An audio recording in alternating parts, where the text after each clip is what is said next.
Well, as I said earlier, you really have to know, if you're in marketing, are you marketing locally or nationally or internationally?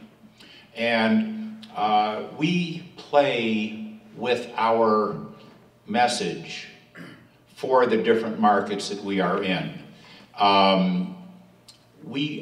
As we don't put the same styles, fashion-wise, in San Francisco, where we have 3 stores in the Bay Area, as we would say in Louisville, Kentucky, the message may also be a little bit different on the radio.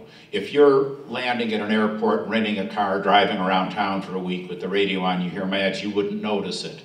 But we might, in some cities, talk about the quality with 40% of our ads. In other cities, it might be 15%, and we may have a 30% emphasis on savings or value or something else. So we try to weigh the message to the market. You have to tailor the message to your market.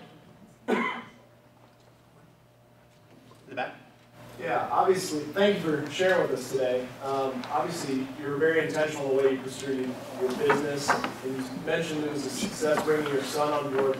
I was curious, in light of the term like legacy, what do you hope to impart in your family or your customers or this community in light of kind of who you are and what you're doing?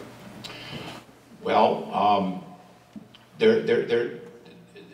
I'd like to bifurcate that also a little bit, because we being as a family, we can do good with donations and charities and those type of things to help the overall community or communities in which we operate. That's one thing. As far as to my family, I think that the fundamental values of integrity, of respect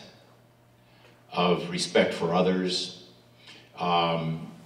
understanding the needs, the wants, the sensitivities of our customers or potential customers. I think these are values. Our company's culture, I would hope, outlives me and my son Rorden, and if my kids ultimately have kids that are interested in going into the business, and they shouldn't be forced into it, but if they happen to be interested, that those culture, that culture wouldn't change over time. Procedures and policies change, and your image can change slightly. In some cities, if you just want to focus on being, in some cities we're considered more upper middle class, and others we're considered more middle class in terms of who we target. And that's done by design, it's done deliberately. It's also impacted a little bit by competition if they're engaging in a head-to-head war with you, war of words or whatever. But the fundamental values of doing what's right and treating people fairly.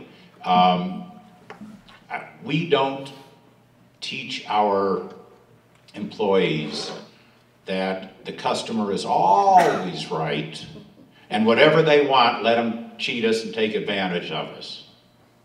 That is not the message we give our employees. Having said that, we empower our employees. They don't need to get manager's signature if they have to break one of our rules. They're allowed to do it. And if there's a question, we will lean in the favor of the customer, as long as we feel that there's integrity on the part of the customer. The instruction that we give to each employee is, and I preface it with the question, well, what would you do if you owned the company? If it was your money, how would you decide? And what I ask them to do is to treat our dollars at least with as much concern as you would your own. And I don't know if that exactly answers it, but these are the types of values that I think can go down multi-generational and that are lasting in any community, anywhere in the world. Those things work.